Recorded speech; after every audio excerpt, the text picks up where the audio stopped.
O casal Ray e Faye Copeland era um casal pra lá de normal. Eles moravam na fazenda e trabalhavam ali, e ao passo que foram envelhecendo, eles precisavam de mão de obra para poder fazer as tarefas que eles já não conseguiam mais fazer. Tudo era normal, beleza, simples, só que os funcionários começaram a assumir. Então por isso eu vou contar para vocês a história do casal Copeland, um casal de serial killers. E também vou logo dizendo que eles não eram um casal de SK comuns, eles eram idosos e eram os mais velhos conhecidos lá para as bandas deles. Hoje eu vou falar da família Copeland.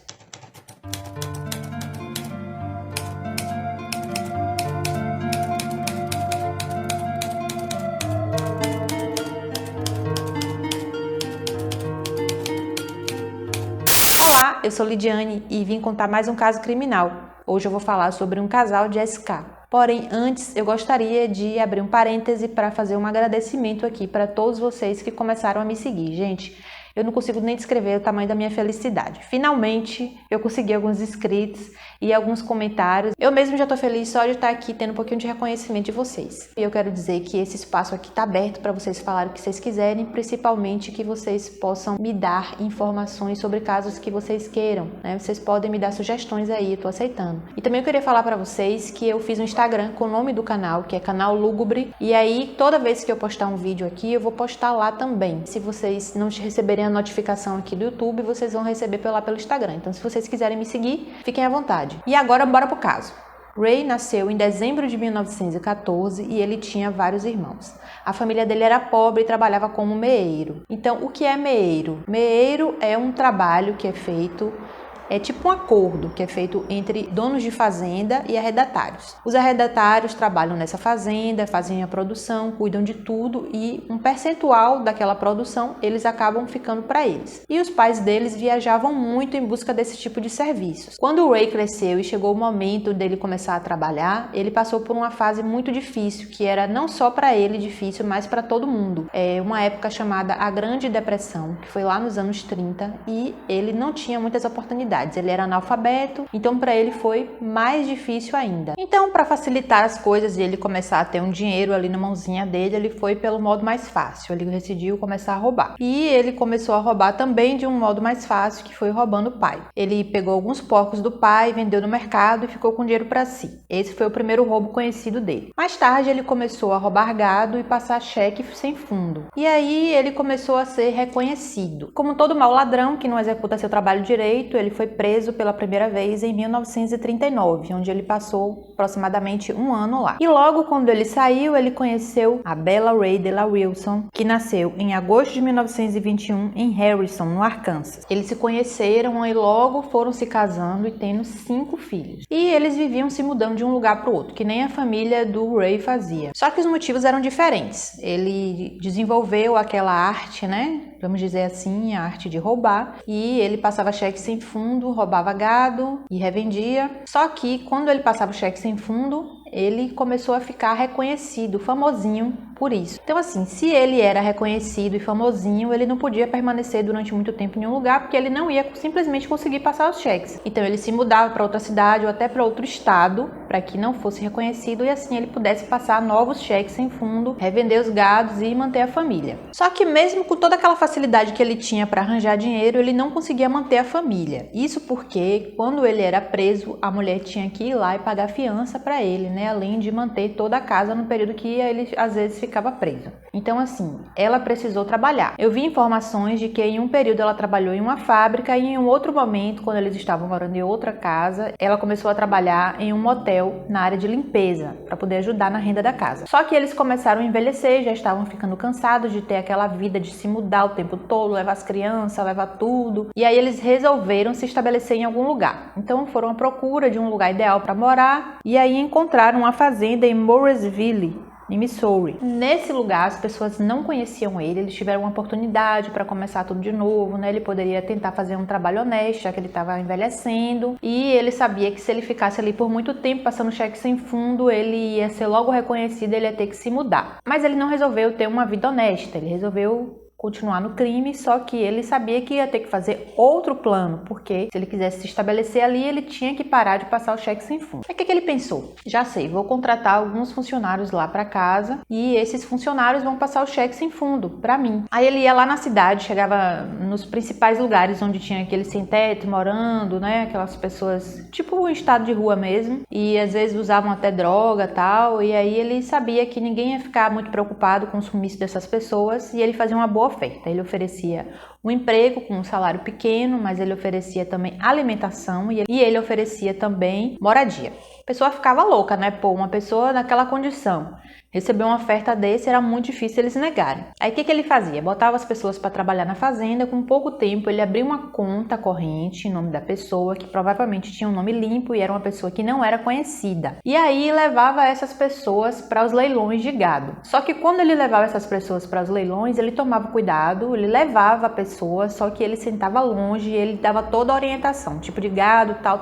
Mesmo assim, os empregados dele acabavam chamando atenção, porque eram pessoas que não tinham conhecimento algum, não sabiam andar lá nos leilões, ficavam tudo perdida, né? Não tinha aquele linguajar conhecido de quem já conhece, mexe com gado e acabavam se entregando um pouquinho. Aquilo chamava atenção, mas eles conseguiam passar um cheque tranquilamente, sem que um antecedente fosse cobrado deles, fosse analisado, nem nada assim. Naquela época se conseguia comprar gados usando cheque e nenhuma verificação era feita. Quando o vendedor percebia que o cheque era sem fundo, a pessoa já tinha vendido o gado e já estava tentando comprar outro gado, entendeu o golpe? Não se sabe com que frequência o Ray fazia esse esquema, né, de passar cheque sem fundo, mas ele tinha que ter parado totalmente, porque se ele fosse pego, ele não podia mais permanecer ali na cidade. Então ele criou esse esquema aí para que ele não fosse punido nem reconhecido. E eles foram ficando lá naquela cidade. Em agosto de 1989, um dos ex-funcionários da fazenda da família, chamado Jack McCormick, ligou para a polícia e falou de forma anônima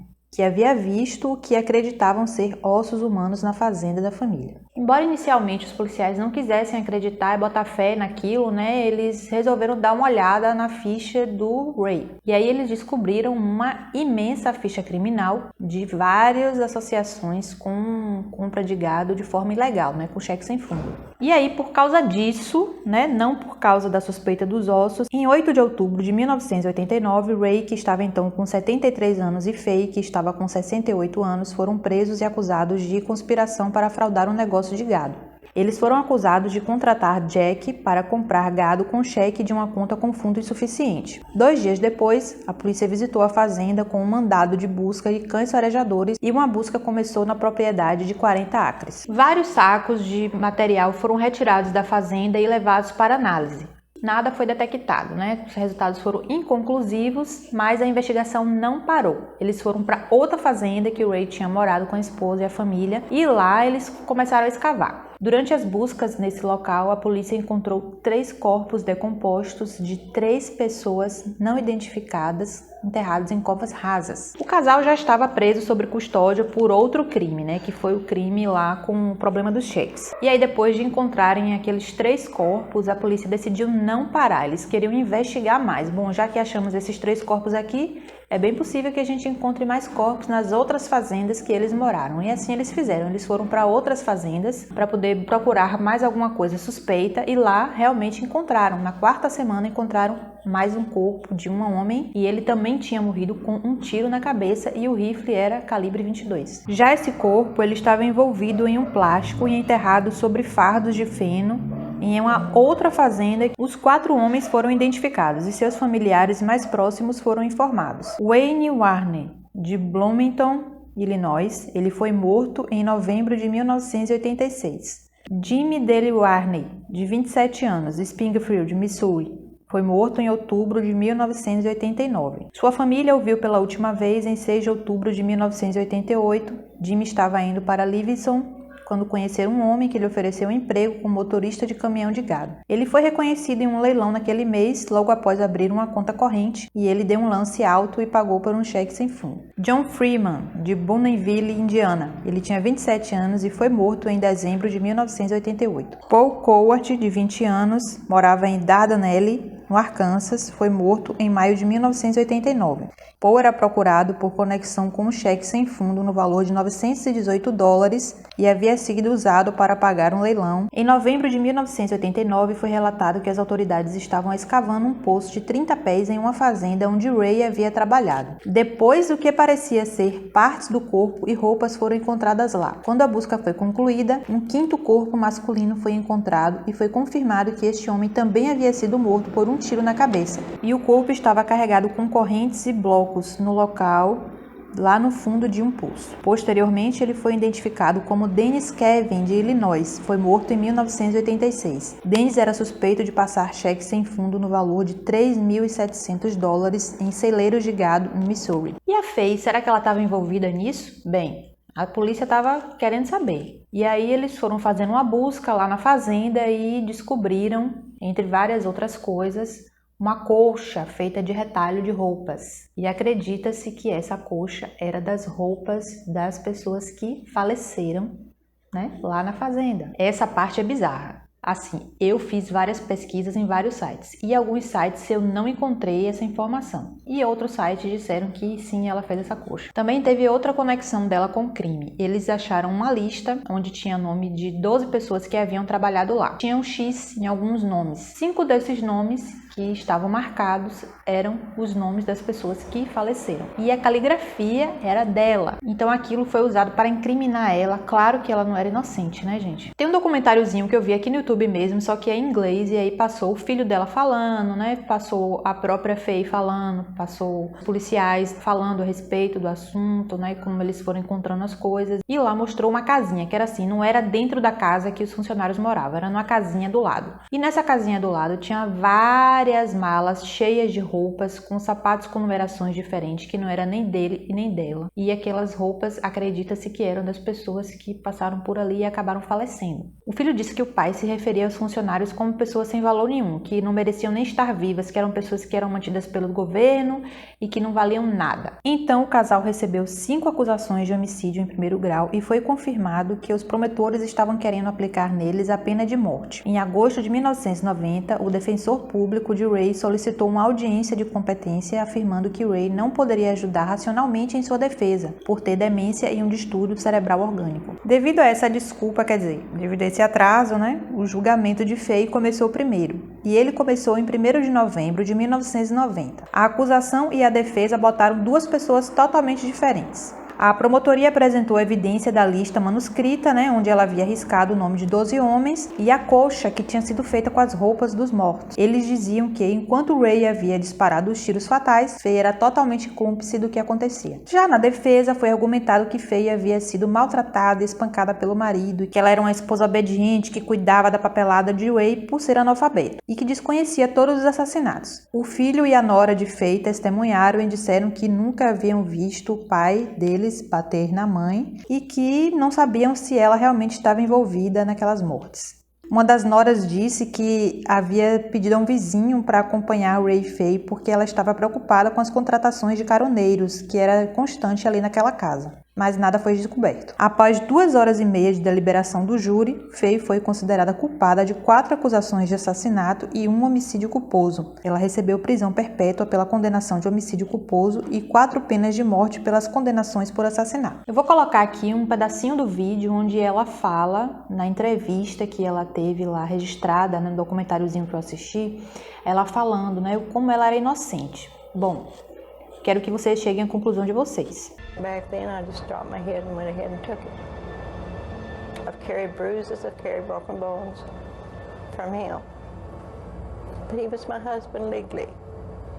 I think she had some idea as far as the cattle scam going on. As far as the killings, I don't know. I don't think so. I hope, pray to God, she didn't know. E aí, ela é inocente? O que vocês acham? Ela recebeu a condenação e foi por injeção letal. Então, Ray ficou sabendo, né, da condenação da esposa e, pasmem, ele não esboçou nenhuma emoção. Ele até falou o seguinte: bem, essas coisas acontecem com algumas pessoas, você sabe, né? Bom, olha para a cara desse senhor, né, e imaginem a frieza desse cara que foi casado por décadas com essa senhora, né? Não sabemos se ele obrigou ela a fazer tudo o que ela fez, se ela foi coadjuvante, se ela apenas não tinha alternativa, mas isso foi tudo que ele tinha a dizer sobre a morte da esposa. Em dezembro de 1990, um juiz considerou que Ray estava competente, sim, para poder receber o julgamento. Ele disse que reconhecia que Ray tinha sofrido algum dano cerebral, mas isso que não impedia o julgamento dele fosse feito. Em entrevista no início de 1991, Ray disse que sabia quem era um dos assassinos, porque foi solicitado a ele que ficasse vigiando o poço enquanto um dos corpos foi descartado lá, mas que ele não tinha nenhum envolvimento além disso. Na mesma época, Faye terminou uma entrevista dizendo que a culpa era totalmente do marido e que ela apenas cozinhava e limpava e que ela era inocente e que nunca tinha feito nenhum mal a nenhum desses homens. O julgamento de Ray começou em março de 1991 e a promotoria levou 9 longos dias para detalhar todas as informações a respeito do caso. Porém, o júri deliberou apenas 2 horas para concluir que Ray era sim culpado pelos 5 assassinatos. E ele recebeu a pena capital. Após as suas condenações, Ray e Faye foram o casal mais velho que receberam a pena capital. Ray tinha 76 anos e Faye 69 na época das sentenças. Olha, eles viveram bastante em oportunidade que as vítimas não tiveram para viver. O casal escrevia cartas regularmente um para o outro, mas nunca mais puderam se ver. Ray morreu de causas naturais em 19 de outubro de 1993, enquanto estava no corredor da morte, no centro de Missouri. Ele tinha 78 anos. Não houve serviço funeral e seu corpo foi cremado. Faye continuou mantendo a inocência. Ela disse que não se envolveu em nada e os advogados dela disseram que ela não foi ouvida completamente quando ela queria relatar que ela foi abusada pelo marido durante anos. Mas isso aí não funcionou muito. Em agosto de 1999, suas sentenças de morte foram anuladas e ela recebeu 5 sentenças de prisão perpétua consecutivas sem possibilidade de liberdade condicional. 3 anos depois, em 10 de agosto de 2002, ela sofreu um derrame e ficou parcialmente paralisada e incapaz de falar. Então, no mês seguinte, foi liberado para ela a liberdade condicional médica, onde ela foi transferida para a cidade natal dela e ficar numa casa de repouso, cumprindo um único desejo dela, que era não morrer na cadeia. Então, ela foi transferida para uma casa de repouso em sua cidade natal, em Chillicothe, no Missouri, e morreu 15 meses depois, em 23 de dezembro de 2003. Até direito ao último desejo ela teve, né? Depois disso, foi relatado que o sobrinho dela ficcionalizou a história e transformou em quadrinhos. O nome do sobrinho era Cian Granger. E também foi feito um filme baseado nessa história, estrelado por Mia Goth, Jenna Ortega e Martin Henderson. Então vamos aqui às considerações, né? Ele era um cara sem escrúpulos, que resolveu viver a vida de forma mais fácil que ele encontrou, que foi roubando, e nem nesse ramo aí de roubo ele foi bem sucedido. Então ele partiu para o assassinato. A esposa não se sabe se foi cúmplice, eu acredito que ela tinha conhecimento sim da história, que ela não era inocente. E aquela história da coxa, gente, pelo amor de Deus, será que aquela história foi verdade? Como eu falei para vocês, em algumas fontes eu vi que ela fez essa coxa, em outras fontes não. Se ela fez essa coxa, meu irmão, com certeza era uma SK daquelas loucas, bem loucas. Era um casal que um merecia o outro. Também a frieza que ele falava a respeito das vítimas, né? As vítimas eram tão jovens, meu Deus. Como é que elas poderiam ser vistas como pessoas que eram para ser usadas apenas para passar um cheque por ele, gente? Uma das coisas que mais me chateia nesse tipo de condenação é que as pessoas são pegas depois que elas já viveram toda a vida delas, aí recebem uma condenação, né, de pena capital e não chegam nem a receber a pena capital, elas morrem antes, porque primeiro elas não morrem de imediato quando elas recebem a condenação. E segundo que eles foram pegos já com a idade avançada, né? Eles viveram toda a vida que eles realmente tinham que viver e morreram quando tinham que morrer. Ou seja, não pagaram por nada. É revoltante e eu fico assim chateada, porque você vê, as pessoas às vezes não têm oportunidade, como ele mesmo não teve oportunidade, mas eles receberam essa oportunidade de emprego e aceitaram, estavam dispostos a trabalhar. E aí foram vítimas do psicopata. Bom, esse foi o caso de hoje, espero que vocês tenham gostado. Gente, valeuzão mesmo. Me sigam lá nas redes sociais, eu estou eternamente muito emocionada e grata. E eu estarei aqui em breve para mais um novo vídeo sobre um caso criminal.